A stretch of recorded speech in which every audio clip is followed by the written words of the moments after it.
এই সামনে ৭ তারিখে ঈদুল আজহা।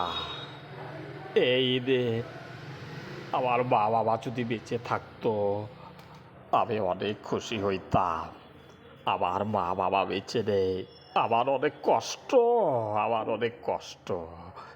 যাদের মা বাবা বেঁচে আছে তাদেরকে নিয়ে অনেক সুখে শান্তিতে ঈদ কাটাবেন।